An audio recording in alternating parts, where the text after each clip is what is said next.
And Sixers from Philly on Sunday afternoon. There you see Joel Embiid, who had a tough game 4. There's a guy who did not have a tough game 4. Joel Embiid. He only had 7 points doing that. He was exhausted from Friday night. I'll tell you what, man. Embiid on the defensive end got the other end. Ben Simmons. Give me that too. So it's a 5-point Toronto lead at that point. Kawhi again. That might have been one of the best moves of the night. Kyle Lowry, Ibaka showed up, Marc Gasol. 2-point Toronto lead at the half. Jimmy Butler for 3. Kawhi Leonard again. Step you back. Give me that. Not step back, How step cool is this man? And he pulls up for 3 here. He had hand up somebody. Oh, give me candy. Oh, not yet. Butler. Oh, things was open in Philly. I have to tell y'all, this is not the same old Toronto team. They got a superstar there now. Marc Gasol. And then Kawhi. Oh, my goodness. You got an old. He had 39, 14, and 5. Oh, Kyle Lowry, What you going to do? are you going to get involved to this natural born Kawhi killer? do that? Man, that dude is fun to watch play basketball. 39, 14, and 5. 6th time in these playoffs that Kawhi's gone for at least 30. In the 4th straight game, he went 13 for 20 from the floor. And Toronto wins at 101-96. Boy, that defense again, they're 6-1, allowing under 100 points in these playoffs. Here's Nick Nurse. I think it was pretty obvious we needed some punch, around the roster a little bit. That's pretty good. I just thought it was a different mentality tonight than it was the other night. Right, guys were looking to shoot, taking the shots, first shot that was there. When they're putting 2 or 3 on the ball, you got to get off it, and if you're open, you got to let her fly, because there's not anybody out there that we don't want shooting the ball. Points, 8 rebounds, and 7 assists. Jimmy Butler had 29 and 11. But it's the Raptors, Shaq, down 2-1, who win in the other guy's gym, and now it's 2-2 heading back to Toronto. This is an unusual team for today's basketball. They have one superstar. A lot of teams have 2, they have one superstar, and he's been playing phenomenal ball. Just need everybody else to just do a little bit. We need a Marc Gasol to be more aggressive. He did that. So the others helped him out today, and, like you said, the defense, when they hold teams under 100 points, they usually win. But they're playing great. And, when the general doesn't panic, the troops won't panic. You never see this guy panic, even though they were down going into Philly. The way he's playing, he's playing super efficient right now. 13 for 20 in the playoffs. I mean, that's, superstar basketball right there. Didn't know how much play Siakam would get, turned day with 9, but as you pointed out, guys like Kyle Lowry. Yeah, everybody chipped in, but it all starts with Kawhi. Ernie, when you have Shaq's been a superstar, I've been a superstar, and Ken has played with superstars. When you have a superstar, it gives you a certain amount of confidence that, these Raptors ain't never had that before. Most of the time, you're going to have if we have the best player in an NBA game, we got a chance.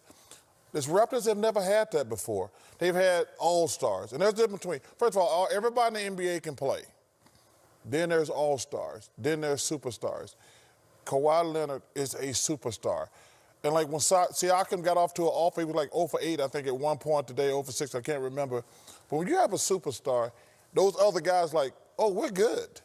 And that's what Kawhi Leonard gives those guys. Assess this series now 2-2 with Toronto reclaiming home court. Yeah, I think Toronto has the advantage, obviously, with home court. And to echo what Charles is saying, I think it's 100% right. I think what happens when you're a good player or an all-star, they can design defensive or offensive schemes to make you do something. The difference when you're a superstar, the defensive scheme that they're putting on you, you're actually looking for as an offensive player too. So when you're trying to send Akeem Olajuwon to the baseline off the double team, he's actually dream shaking to the baseline for that. That's what he's looking for. So a superstar is actually looking for the defensive scheme, and that's his strength. So it's impossible to guard him, and it makes everybody's game easier. Game 5 is Tuesday night in Toronto. It would have been A very shrewd pick to take Kawhi Leonard in the Auto Trader game. Anybody take him? Oh, yeah, that's right. I did.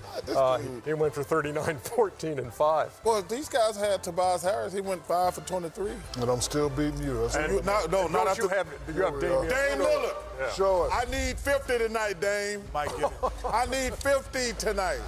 Brian Anderson, Kevin McHale, and Dennis Scott have Game 4 covered in Portland. The Nuggets and Blazers at the top of the hour. Here inside Atlanta's Studio J, it's TNT NBA Tip-Off presented by Auto Trader. Ernie Johnson along with Shaq and Kenny and Charles. And as we get set for Game 4, we've got to take a look back and a listen back at Game 3.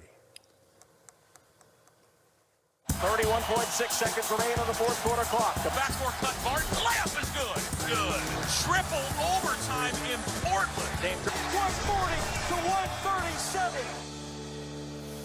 Now, the only other 4 overtime playoff game in NBA history was 66 years ago.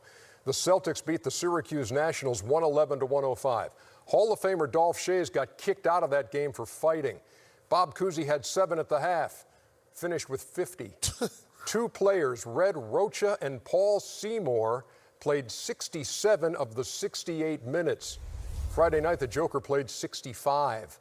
So it's Portland 2-1 as we head to Game 4, and we head to Portland. And Dennis Scott. 3D, how you doing? I'm doing well, Ernie. How are you, my friend? Wonderful, wonderful.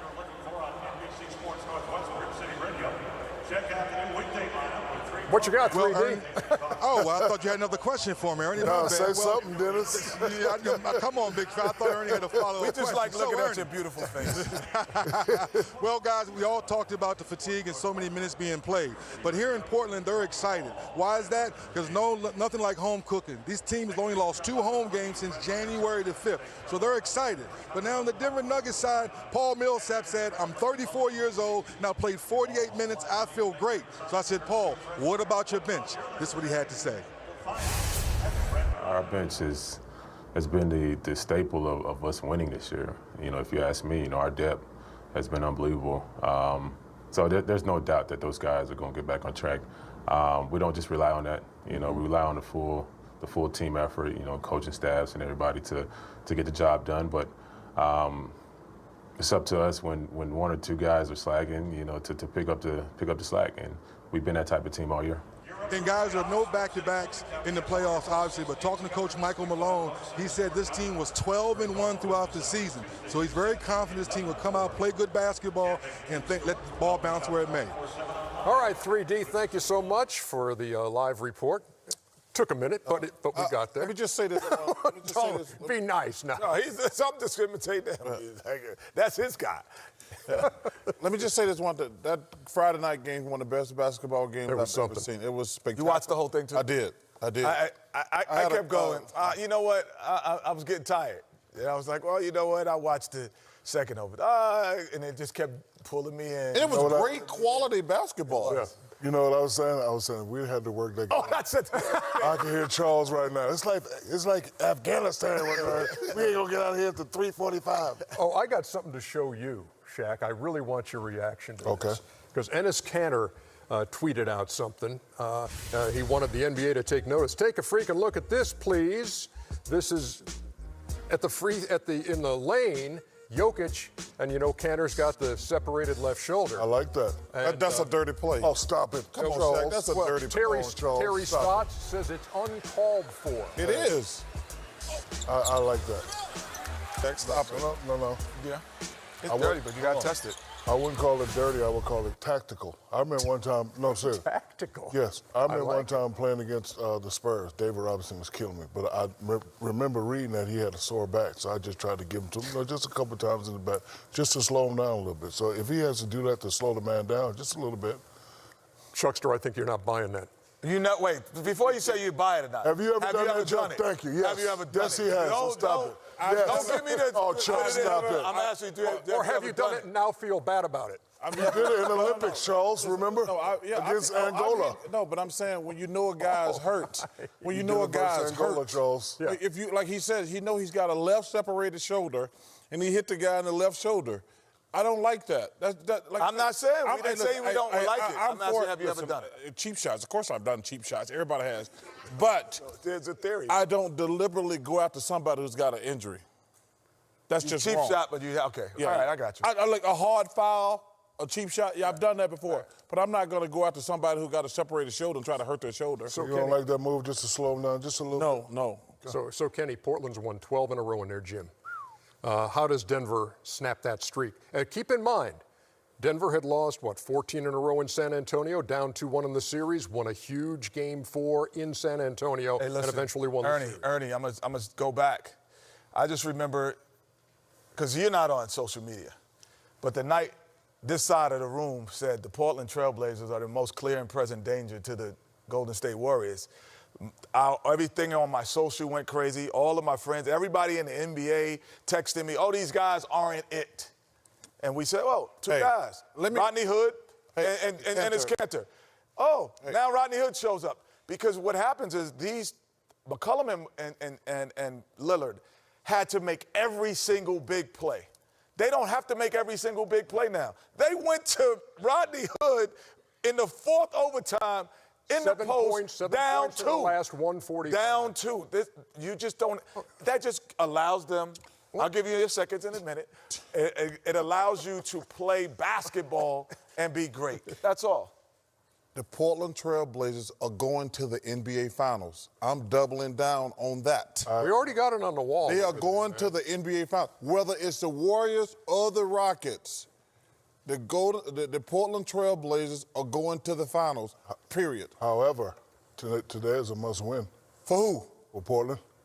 I agree with you. They need to win. But I'm going to tell you, they're going to win. They're going to win tonight, Shaq, and they're going to the NBA Finals. Listen, the quadruple overtime game was good. Both guys played good, but both those guys, the guard for Portland, are going to have to get in the high 20s. They're going to have to go off tonight. Well, let me ask you a question. You saw Joel Embiid today, had nothing in the tank. Nothing. How much do you think the Joker's got left in the tank tonight? I'm not sure. I don't, he looked, I mean, but he looked very tired. He looked very tired after the second overtime. 33, 18, and 14 in 65 minutes of work and a fairly How quick old is he? turnaround. What did he 21? do, really? I think I heard it, but and I was watching it, and somebody said it. But what he did in the overtimes, the third and fourth overtimes is when I start to see the fatigue start to. This is a quick turnaround, and I've told you this, Ernie. To show. The Portland Trail Blazers, in my opinion, have the best bench in the NBA. And he doesn't have a body like Ibaka, so. Yeah, but this game is. He got a body like has a lot of pressure on Portland. Must win for Portland. Oh, it's Portland, but I'm saying this is when their bench is really going to show tonight. Like Paul Millsap said, that Denver's got a good bench. Their bench is not as good as Portland. All right, let's just talk ifs for a couple seconds. We got to go to break. Okay, got it. All right, Can I ask one question? Okay, go ahead. Real quickie. If Portland loses, who's going to win the series? That's Portland. What I want to know. Portland's still going to win the series, but they're going to put the stranglehold on their neck tonight. Got it. When we come back, it is Game 4 in Philadelphia between the Raptors and Sixers. And why y'all doing Dennis like that, Ernie? I didn't.